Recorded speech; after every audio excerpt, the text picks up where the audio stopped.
On s'attaque à un hydre, une chimère, un monstre mythologique dans la reconquête amoureuse, à savoir que finalement elle se ferait un petit peu toute seule, hein. Les ex reviennent toujours.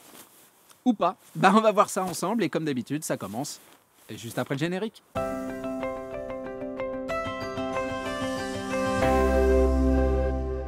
Salut à vous, c'est Jean-Baptiste de jbmarcy.com, ravi de vous retrouver aujourd'hui pour continuer nos réflexions autour de votre reconquête amoureuse. Cette semaine, on s'attaque à une légende urbaine, un on-dit qu'on entend absolument partout dès qu'on s'intéresse à la rupture amoureuse et à la décision, à la volonté de mener une reconquête amoureuse, à savoir les ex reviennent toujours. On reste dans notre coin et puis finalement on va venir frapper à notre porte, nous expliquer que on a fait une erreur, qu'on a pris une décision un petit peu hâtive et que on aimerait bien que vous acceptiez de nous ouvrir la porte et de nous reprendre parce qu'il fait un petit peu frisquet dehors et j'aimerais bien me poser devant le feu. Et puis à partir de là, soyons heureux. Alors évidemment, on parle de psychologie, on parle de relationnel, donc tout est possible. Mais je pense que ce genre d'affirmations, il faut quand même les discuter, les critiquer dans un but de réalisme et d'objectivité. En tout cas, pour discuter la dite phrase du jour, deux parties différentes. Je pense que vous commencez à en avoir l'habitude. Et on se lance immédiatement dans la première de ces parties, qui est la logique bien huilée qui se cache derrière ce genre d'affirmation. Finalement, on voit qu'il y a une forme de schéma qui se met en place assez naturellement, où on aurait donc cette rupture amoureuse qui est injuste. Et ça, je suis absolument et 100% d'accord avec, on le sait. Le couple est une forme de promesse où il devrait y avoir de la réciprocité, de la confiance et surtout une communication qui est le ciment de tout ça et qui permet de se dire qu'en cas de problème, on va resserrer les liens, on va être là l'un pour l'autre pour finalement prévenir les problématiques du futur et puis pour répondre aux carences que chacun puisse avoir une forme de complémentarité. Très bien. Arrive donc la rupture amoureuse avec un non-respect de ces idées-là, avec un non-respect du symbole, avec un non-respect de cette promesse.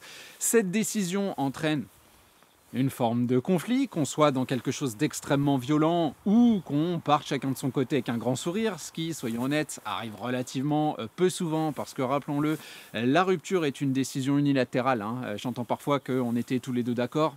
Ce que je dis très souvent en coaching, c'est que non, il y en a toujours un qui est vachement plus d'accord que l'autre pour mettre un terme à la relation. En tout cas, à partir du moment où chacun rentre dans sa chaumière, s'instaure une forme de réflexion. Ce qui est bien normal, on maintenant constate les conséquences de notre décision et on commence à se réadapter à notre quotidien et donc à la portée du choix qui a été fait. À partir de là, arriverait quasi systématiquement donc, et là je commence à employer le conditionnel parce que c'est là que nos idées commencent à diverger avec cette fameuse légende urbaine, en tout cas arriverait une forme de regret. Voilà, j'ai peut-être effectivement été un peu dur, j'ai peut-être pris une décision hâtive, finalement c'est pas aussi bien tout seul ou toute seule. Se crée une forme de manque, cette idée que c'était quand même mieux à vos côtés, je peux plus faire ci, je peux plus faire ça, manque qui est en plus stimulé par des actions personnelles que vous menez dans votre coin, toujours dans cette logique bien huilée, à savoir d'abord une jolie lettre pour exprimer le fait que je vais changer, je ne suis pas ton ennemi, je t'aime toujours, mais j'ai besoin de temps pour me reconstruire et puis chacun pourra penser ses blessures, réfléchir à nos erreurs, ok, et derrière un bon gros silence radio, parce que faut un petit peu faire mijoter la personne qu'on a face à nous. Derrière tout ça, il y a une réalisation, évidemment. La personne qui est toute seule en train de relire votre lettre au coin du feu avec son verre de rouge va finir par se taper sur le front en se disant non mais je suis fou amoureux quoi, ou folle amoureuse, vous pouvez mettre masculin, féminin comme vous voulez, donc il va falloir que je fasse quelque chose et ce quelque chose ça va être mon retour, ça va être venir vous expliquer que bah, il y a toujours de l'amour, que je regrette ce qui s'est passé, que la nouvelle personne, ça se passe pas bien avec et que finalement tu es l'élu de mon cœur. Donc on est dans quelque chose qui ressemble à une espèce de promesse, action, bénéfice, avec des actions qui sont, et c'est là que moi j'aimerais porter notre attention, qui sont basées sur le je. Hein. On est clairement sur un prisme personnel. Alors vous me direz, à l'époque du développement personnel, comme son nom l'indique, c'est bien normal. Ce que je peux obtenir avant ce que je dois faire, c'est le plus important. Hein. Mes droits avant mes devoirs, mes droits avant mes responsabilités. Ça, on sait que c'est quelque chose qui est acquis dans notre société et qui prend de plus en plus d'ampleur au fur et à mesure que les générations évoluent. Donc, on a tout un set d'actions qui vont être complètement basées sur l'idée de valeur, l'idée de moi, l'idée de je, et exclure le raisonnement et la sentimentalité de l'autre, ou en tout cas le réduire à quelque chose d'extrêmement simple qui est la création du manque et le retour en courant. Ces actions, ça ressemble à quoi? C'est ce que je vous disais à l'instant, ça ressemble au fait de gagner de la valeur aux yeux de l'autre, donc on va être dans un principe de démonstration de son potentiel, ou alors je sais pas ce qu'on imagine de prime abord. Est-ce que c'est une forte démonstration à travers les réseaux sociaux? Il y a une partie de ce silence radio, et puis il faut bien communiquer quand même sur le fait que j'évolue, j'avance, je grandis. Donc est-ce que ce seront nos amis qui vont aller faire des comptes rendus via, je sais pas, des posts, des photos, des coups de fil, que sais-je? Bref, on est dans cette logique où on va essayer de convaincre à distance sans clairement montrer les choses. Donc on est dans des idées qui malheureusement peuvent in fine être contre-productives et même voire un petit peu violentes. Parce que dans mon idée de démonstration de valeur, mot que j'aborde au plus haut point, hein, on ne catégorise pas les humains en leur mettant des notes et des points, enfin, personnellement je trouve ça d'un ridicule absolu, mais en tout cas dans cette idée de valeur, eh bien souvent on se dit qu'il faut taper aussi dans la valeur relationnelle, la valeur séduction.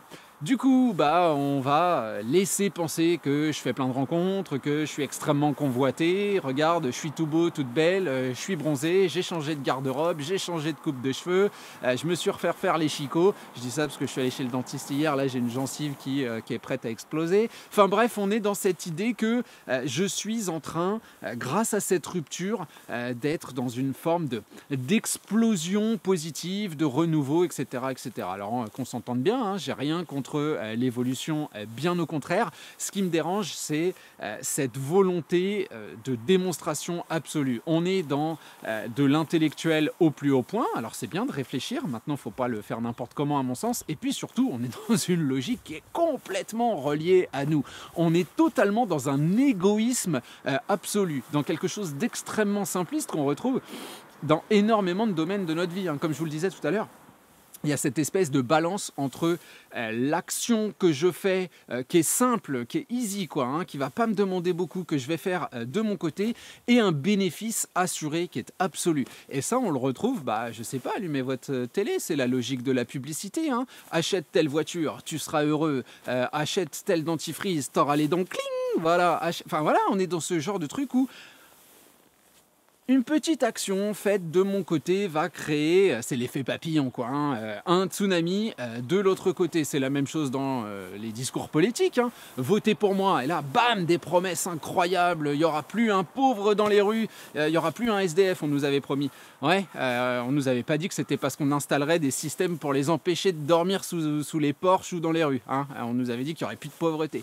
Ah raté, dis donc. Ça et 50 millions d'autres promesses qui n'ont jamais été tenues, et je ne parle pas des derniers présidents en date, hein, c'est historique, hein, on n'a jamais vu quelqu'un en politique tenir ses promesses, ou en tout cas très très rarement. Donc on est dans ce genre de logique-là qui sont le fait de miroiter quelque chose. Et d'ailleurs, on le retrouve aussi dans des formes négatives. Hein. On le retrouve aussi dans des arnaques, des mails que vous recevez. Si tu ne fais pas ça, ton ordinateur sera piraté. J'ai des vidéos que je peux envoyer à toute ta famille. Talala. Voilà. Hein. Ça, je pense que c'est très connu. Et tout le monde a cette idée que De mon côté, je vais faire un petit truc et il va y avoir donc ce bénéfice incroyable. Et on voit que la logique, effectivement, est bien huilée. Donc on a ce truc, lettre, silence radio, et puis derrière, t'attends, et puis réponds pas trop, parce qu'en plus, faut pas être trop sympa, quoi. Hein. Attends, faut pas déconner, faut vraiment que tu sois vu comme The Catch, quoi.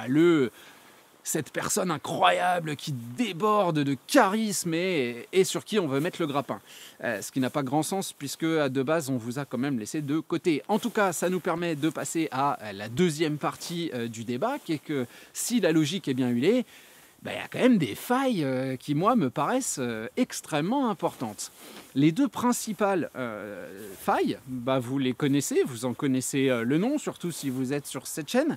La première, c'est la culpabilité. Je veux dire très clairement, quand on a rompu, bien évidemment que, comme je l'explique très souvent, quand on entre dans un couple, c'est dans une logique de développement et personnel et partagé.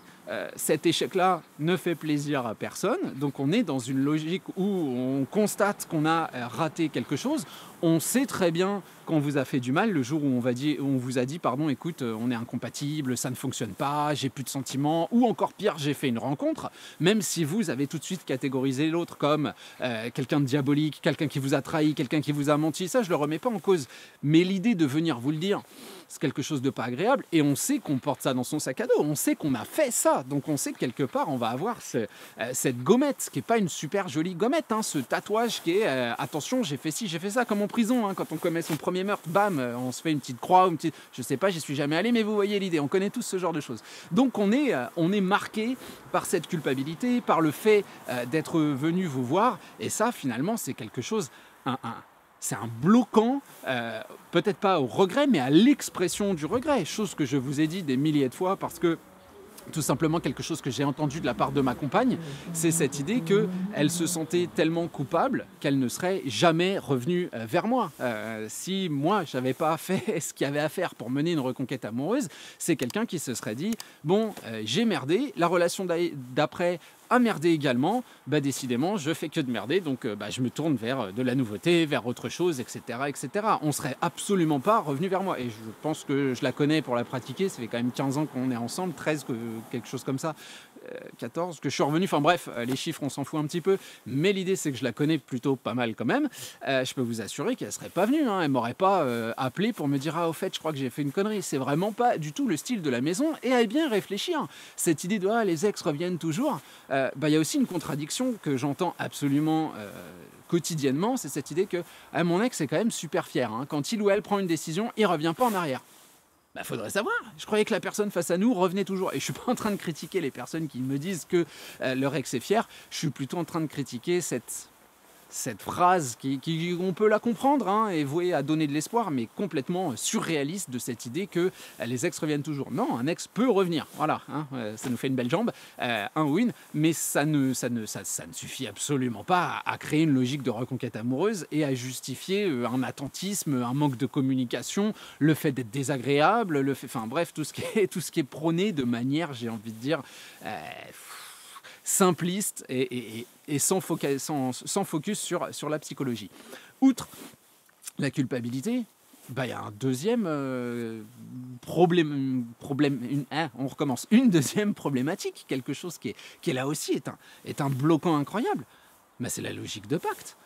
La rupture amoureuse, c'est pas faire une entorse à ses Kellogg's en prenant des chocs à pic, quoi. On est dans un truc qui est véritablement extrêmement violent. On parle, encore une fois, même si j'essaye de le faire avec le sourire, avec dynamisme, d'un domaine relationnel qui mène aux crimes, qui mène aux suicides, qui mène à la dépression, qui mène au bouleversement de vie de famille. On est dans un truc qui est extrêmement important. D'autant plus si le couple était extrêmement ancré dans la réalité du quotidien et dans l'organisation. Donc forcément, cette décision-là, elle est importante. On ne va pas la résorber en un claquement de doigts. Et il y a très peu de chances qu'on la résorbe tout seul au coin du feu en se disant « Oh, décidément, j'ai vraiment déconné. C'est pas très très gentil d'abandonner mes 2 enfants. » Bien sûr que non, on a tout un tas de justifications, tout un tas de réflexions qui forment donc ce pacte. J'ai pris une décision forte, je vais la tenir, et également, comme je vous le disais à l'instant, je me dois de la tenir très, très, très simplement. Mais je vais passer pour un con ou une conne, hein, vous appelant 2 mois après en vous disant en fait,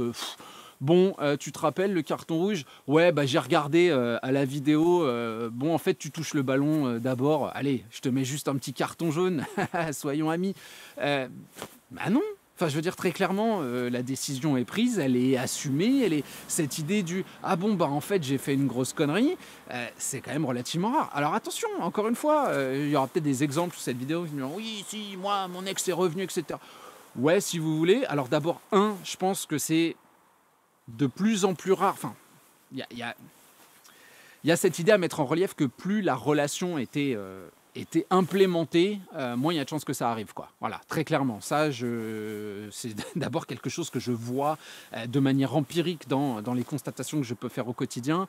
Un mariage avec des enfants, avec la vente de la maison, c'est pas 3 jours après la vente de la maison que la personne face à nous se dit bon, en fait, c'était une connerie, viens, on la rachète. Non, hein, clairement, ce sont des choses qui sont quand même relativement réfléchies. Donc il y a de ça, et puis deux, bah, tout peut arriver dans le relationnel. Je dis juste qu'il n'y a pas de vérité absolue. Et cette vérité absolue qui voudrait que les ex reviennent toujours, ben non. Déjà, personnellement, la mienne, non, ne serait absolument jamais revenue.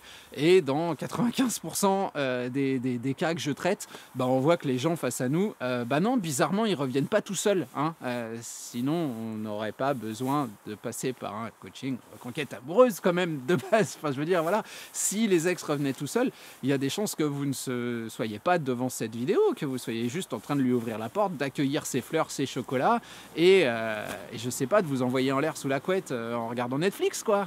Mais non, c'est pas comme ça que les choses se passent. Ça, c'est une vision qui laisse complètement, finalement, la psychologie et surtout l'interaction de côté. C'est ce que je disais dans la logique bien huilée dans notre première partie.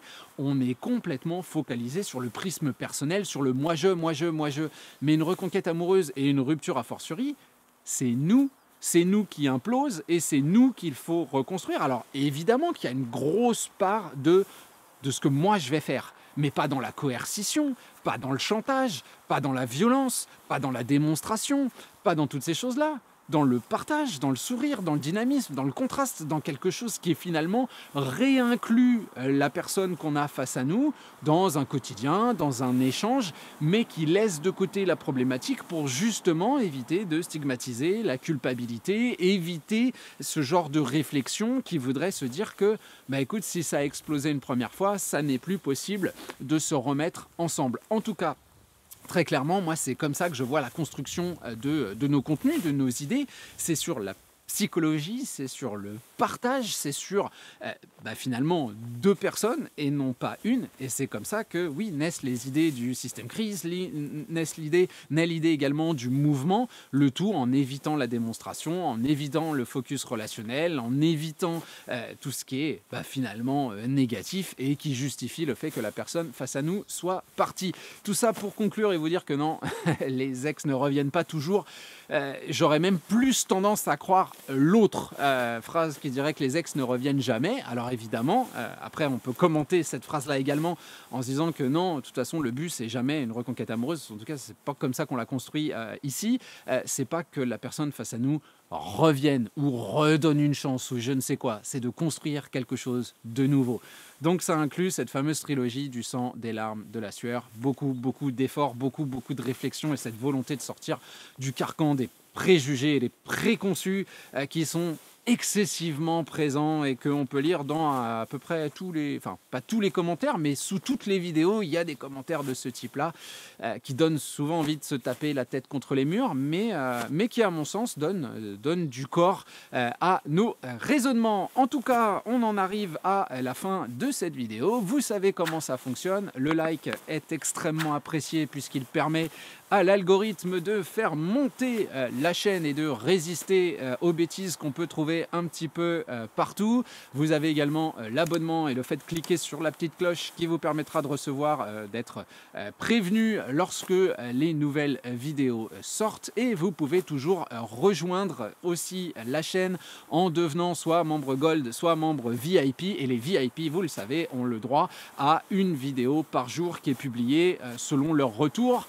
et qui peuvent donc aider au travail à travers cette communauté et cette réflexion globale et partagée. Allez, je vais vous abandonner là pour aujourd'hui et on se retrouve donc dès jeudi prochain pour un prochain contenu. Salut à vous!